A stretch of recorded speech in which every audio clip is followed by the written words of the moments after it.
इंसान बनिए, मुसलमान मत बनिए। वेद कहता है मनुर्भव, पहले इंसान बनो, परंतु कुरान कहता है कि पहले तुम मुसलमान बनो, इंसान तो बाद की बात है। बाइबल कहता है कि तुम क्रिश्चियन बनो, ये कहते हैं मुसलमान बनो, परंतु भारतीय संस्कृति, वैदिक संस्कृति के वेद ये कहते हैं मनुर्भव, इंसान बनो, पहले इंसान बनोगे तब ये दुनिया सुखी रह सकती है। मैं मानता हूं कि अल्लाह का फरमान है, अल्लाह ने ये दुनिया बनाई, ये तुम भी मानते हो, और अल्लाह ने अगर ये दुनिया बनाई है तो उस अल्लाह की दुनिया में उस अल्लाह की मर्जी के खिलाफ गैर मुस्लिम आए कहां से? अगर गैर मुस्लिम है तो इसका मतलब तुम्हारे अल्लाह में कोई औकात नहीं है। अगर तुम्हारे अल्लाह में औकात है तो सीधे सीधे मुसलमान बना के पैदा करे ना। तुम्हारे अल्लाह में इतनी औकात नहीं है कोई मुसलमान बना के पैदा कर सके। पहले तुम हिंदू पैदा होते हो, बाद में तुम्हारी मुसलमानी होती है, बाद में तुम्हारी सुन्नत होती है, बाद में तुम्हारा खतना होता है, तब तुम कलमा पढ़ते हो, तब तुम इस्लामिक होते हो। उसके पहले तुम कहां हो? सच्चाई को स्वीकार करो। सच्चाई को स्वीकार करने की हिम्मत होनी चाहिए, इतना गट्स होना चाहिए, इतनी औकात होनी चाहिए, इतना आत्मविश्वास आपको सिर्फ हिंदुओं में, भारतीय परंपराओं में, वैदिक परंपराओं में ही मिलता है, अन्यथा कहीं और नहीं मिलेगा। मैं तुमसे ये कहना चाहता हूं, जितने इस्लामिक हैं एक बार पुनर्निरीक्षण करो, अपना आत्मा अवलोकन करो कि तुम्हारी पीढ़ियां, तुम्हारे तार कहां से जुड़े हैं, तुम्हारी जड़ें कहां पर हैं। अपनी जड़ों को देखो।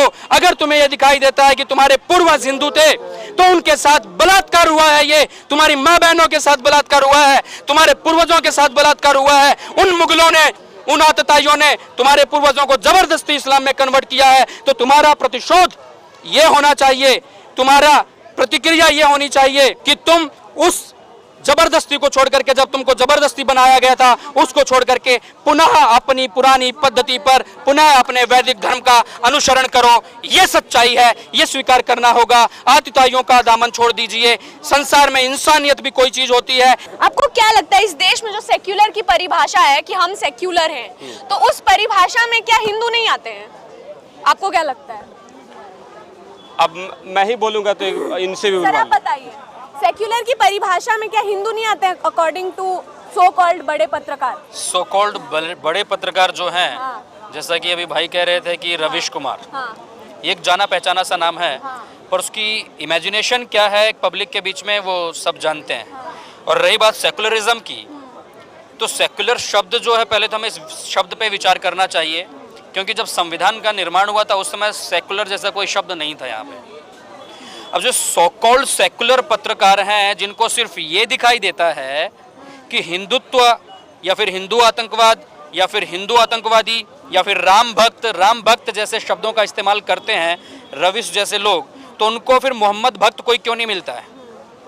जो देश के सुरक्षकों के ऊपर, जिनके हाथ में सुरक्षा व्यवस्था है, ऐसे सैनिकों के ऊपर जो पिस्तौल तानते हैं, उसमें उनको, जिसका नाम दुनिया जानती है कि शाहरुख खान है, मोहम्मद शाहरुख, और ऐसे ही लोग जो कश्मीर में पत्थरबाजियां करते हैं या फिर दिल्ली में जो पत्थरबाजियां करते हैं, या तो सर उनको तो बेचारे हैं, वो मासूम हो जाते हैं। हाँ। ताहिर हुसैन जैसे लोग मासूम हो जाते हैं, उनके लिए तो सबसे पहले तो हमें ये विचार करना है कि पहले तो रवीश का पहले तो डीएनए करवाना, कहीं वो हलाला की पैदाइश तो नहीं है, खून गंदा तो नहीं उनका, पहले तो उनका ये डीएनए टेस्ट करवाना चाहिए।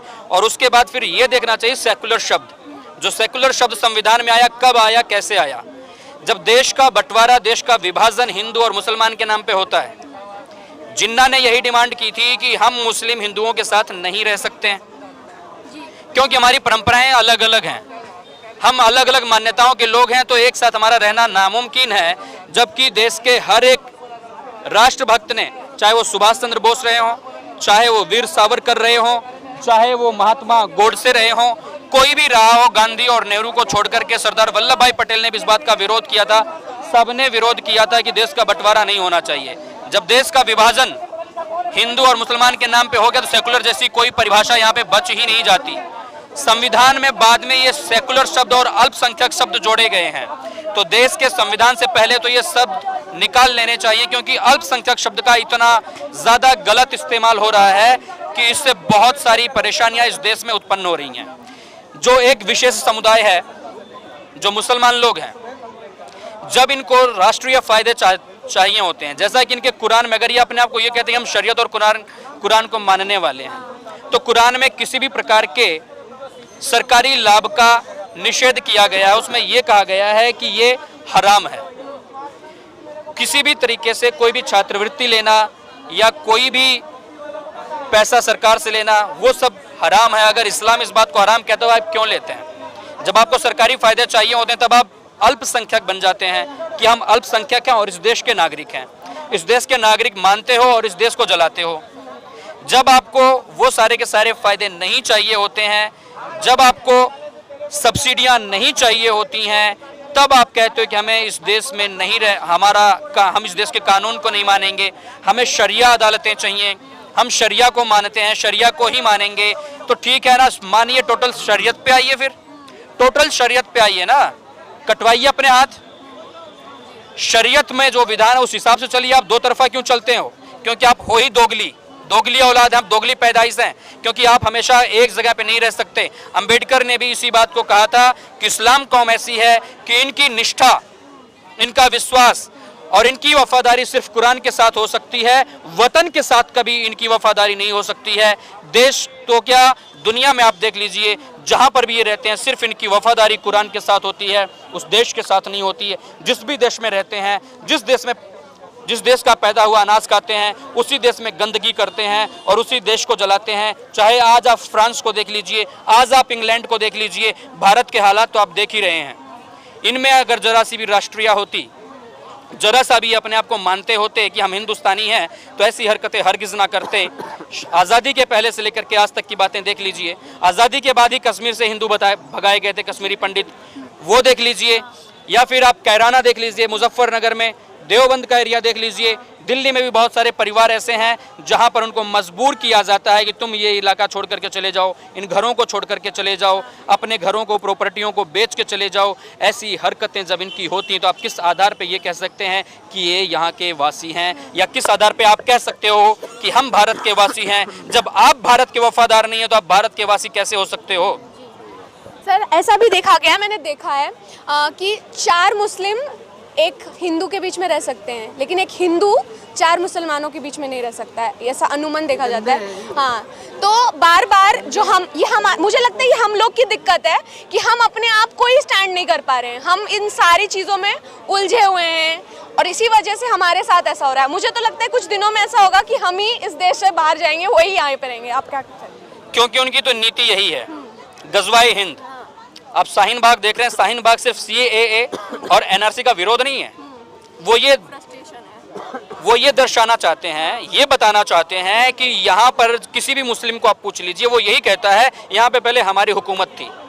मैं ऐसे लोगों से जो ये कहते हैं कि यहाँ पे हमारी हुकूमत थी या हमारा यहाँ पे राज था, मैं उनसे ये पूछना चाहता हूँ कि जरा थोड़ा सा अपना चश्मा बदलिए, अपनी 2-3 पीढ़ियाँ नीचे उतरिए, तो आप ये देखिए कि आपके पूर्वज कौन थे। अधिकतर तो इस बात को नहीं मानते, पर कुछ लोग इस बात को स्वीकार करते हैं कि हमारे पूर्वज तो हिंदू ही थे। तो आप ये सोचिए पहले कि जब आपके पूर्वज हिंदू थे तो वो मुसलमान कब बने, क्यों बने, कैसे बने? क्योंकि उनको तलवार की नोक पे मुसलमान बनाया गया। अगर आपके साथ कोई ज़बरदस्ती करे तो आपको अच्छा नहीं लगेगा। अगर कोई कर चुका हो फिर आप सोचेंगे इसका बदला कैसे लिया जाए या इस गलती को सुधारा कैसे जाए। तो जब आप ये देखते हैं कि आपके पूर्वजों के साथ जबरदस्ती की गई, आपके पूर्वजों को बलात इस्लाम में कन्वर्ट किया गया, तो आपको उस चीज को, उस भूल को, उस गलती को सुधारने के लिए फिर से आपको हिंदू धर्म में आना चाहिए, फिर से आपको वैदिक धर्म अपनाना चाहिए। ये आपका प्रतिशोध होता, ये आपका प्रायश्चित बनता है। ये प्रायश्चित नहीं बनता कि बलात जब आपके पूर्वजों को मुस्लिम बनाया गया और फिर भी आप उसी के नुमाइंदे बने हो, फिर भी उसी कुरान का रास्ता अपनाते हो, उस कुरान में जिसमें इंसानियत का एक पहलू भी नहीं है, जिस कुरान में ये कहा जाता हो कि जो इस्लाम पे और कुरान पे ईमान लाता है वही मुसलमान है, और जो मुसलमान नहीं है, जो इस पे ईमान नहीं लाता है, वो काफिर है और काफिरों को जीने का हक नहीं है। ये अल्लाह का फरमान है। तो बताइए, अगर ये अल्लाह का फरमान है, मैं मानता हूं कि अल्लाह का फरमान है, अल्लाह ने ये दुनिया बनाई, ये तुम भी मानते हो, और अल्लाह ने अगर ये दुनिया बनाई है तो उस अल्लाह की दुनिया में, उस अल्लाह की मर्जी के खिलाफ गैर मुस्लिम आए कहां से? अगर गैर मुस्लिम है तो इसका मतलब तुम्हारे अल्लाह में कोई औकात नहीं है। अगर तुम्हारे अल्लाह में औकात है तो सीधे सीधे मुसलमान बना के पैदा करे ना। तुम्हारे अल्लाह में इतनी औकात नहीं है कोई मुसलमान बना के पैदा कर सके। पहले तुम हिंदू पैदा होते हो, बाद में तुम्हारी मुसलमानी होती है, बाद में तुम्हारी सुन्नत होती है, बाद में तुम्हारा खतना होता है, तब तुम कलमा पढ़ते हो, तब तुम इस्लामिक होते हो। उसके पहले तुम कहाँ हो? सच्चाई को स्वीकार करो। सच्चाई को स्वीकार करने की हिम्मत होनी चाहिए, इतना गट्स होना चाहिए, इतनी औकात होनी चाहिए, इतना आत्मविश्वास आपको सिर्फ हिंदुओं में, भारतीय परंपराओं में, वैदिक परंपराओं में ही मिलता है, अन्यथा कहीं और नहीं मिलेगा। मैं तुमसे ये कहना चाहता हूं, जितने इस्लामिक हैं एक बार पुनर्निरीक्षण करो, अपना आत्मा अवलोकन करो कि तुम्हारी पीढ़ियां, तुम्हारे तार कहां से जुड़े हैं, तुम्हारी जड़ें कहां पर हैं। अपनी जड़ों को देखो। अगर तुम्हें यह दिखाई देता है कि तुम्हारे पूर्वज हिंदू थे तो उनके साथ बलात्कार हुआ है, ये तुम्हारी मां बहनों के साथ बलात्कार हुआ है, तुम्हारे पूर्वजों के साथ बलात्कार हुआ है, उन मुगलों ने, उन आतताइयों ने तुम्हारे पूर्वजों को जबरदस्ती इस्लाम में कन्वर्ट किया है। तो तुम्हारा प्रतिशोध यह होना चाहिए, तुम्हारा प्रतिक्रिया यह होनी चाहिए कि तुम उस जबरदस्ती को छोड़ करके, जब तुमको जबरदस्ती बनाया गया था, उसको छोड़ करके पुनः अपनी पुरानी पद्धति पर, पुनः अपने वैदिक धर्म का अनुसरण करो। यह सच्चाई है, यह स्वीकार करना होगा। आतिताइयों का दामन छोड़ दीजिए। संसार में इंसानियत भी कोई चीज होती है। इंसान बनिए, मुसलमान मत बनिए। वेद कहता है मनुर्भव, पहले इंसान बनो, परंतु कुरान कहता है कि पहले तुम मुसलमान बनो, इंसान तो बाद की बात है। बाइबल कहता है कि तुम क्रिश्चियन बनो, ये कहते हैं मुसलमान बनो, परंतु भारतीय संस्कृति, वैदिक संस्कृति के वेद ये कहते हैं मनुर्भव, इंसान बनो। पहले इंसान बनोगे तब ये दुनिया सुखी रह सकती है, क्योंकि हमारी ही पद्धति ये है। वेद ये कहता है सर्वे भवन्तु सुखिनः सर्वे सन्तु निरामया। भारतीय परंपराएं सबके सुख की, सबके आयुष्य की, सबके स्वास्थ्य की कामना करती हैं। दुनिया के किसी भी और संप्रदाय में ऐसी बातें, ऐसी प्रार्थनाएं आपको हरगिज नहीं मिलेंगी। सिर्फ और सिर्फ उनको अपने पक्ष की ही बातें करनी होती हैं। हमारे हिंदुत्व में मिलेंगी।